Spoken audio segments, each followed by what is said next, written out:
Afternoon everybody, I'm just going to talk you through the AIQ Performance Carp rods now. 12 foot in length, coming to 40mm butt rings only, in a 2 3/4 and 3 1/4 test curves. Both blanks we spent a lot of time testing to make sure we got the right model for the job we wanted it to do. The 2.75 is a good all-rounder. You can throw bags out with it, stringers, singles, chods, whatever your requirement, a reasonable distance, and is ideal for the vast majority of efficient situations. The 3 1/4 will basically cast the lead or a bag as far as you're capable of doing it. It's only your own ability that will limit how far you can actually cast it. It is a really good distance tool for those that are capable of using it, without a doubt. The 2 3/4 obviously has a much softer, progressive action, which will bend right through to the butt when you put it under pressure, both under compression on casting and when you're playing a fish close to the bank. So if you're margin fishing or you're worried about hook pulls, the fish have got soft mouths, the 2 3/4 is ideal. The 3.25 obviously as a distance tool, a stiffer blank, faster action in order for you to be able to get those tip speeds and get the leads out that distance. The build is very much an understated design, as you'd expect from Angling Intelligence. Nice dark black banks, nice thin handles, simple black reel seats, nothing flash fancy, no stainless steel or bling anywhere to be seen. The only branding is a little bit on the back cap there with AI on the back cap, and also unique to us, just below the 40mm butt ring on both models, there's a small AI transfer which is wound into the whip-ins, which, as I think you will agree when you see it, looks really cool. Both rods already represent outstanding value for money, but one of the things that makes the 2 3/4 in particular an awesome piece of kit is the fact that it can convert using the stalking butt, which I have in my hand here, 3 foot long, add to the 2.75, creates a 9 foot stalking rod. It's got a beautiful action on it. It's ideal for playing fish in tight areas, for stalking in the margins. It really does create a really versatile rod, and for a small additional fee, it really does represent awesome value for money.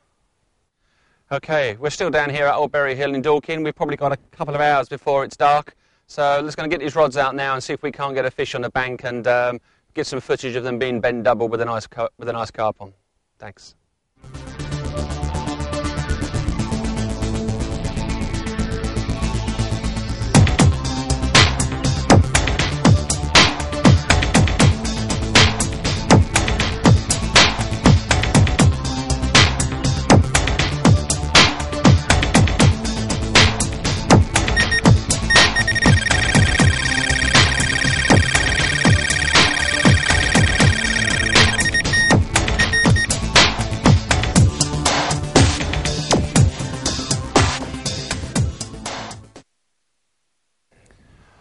Well guys, as I hoped, last couple of hours of light down at Old Berry Hill, and we've got a nice fish in the sling here, probably just over 20, 21, 22 maybe.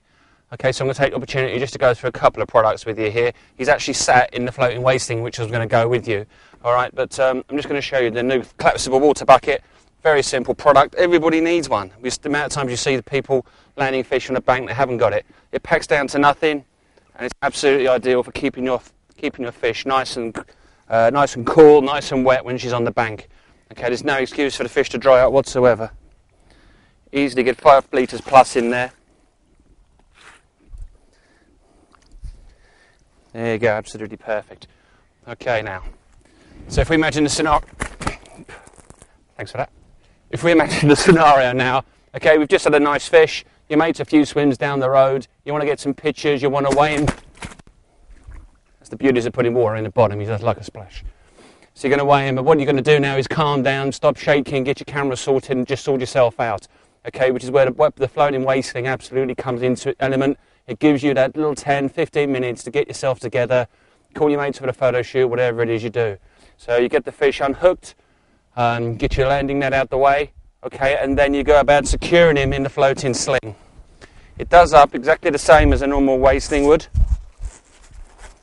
Both sides, zip and clips. There's a clip on this end here which attaches to the ring that's come up on the zip, okay, just to make sure that zip cannot go back down again.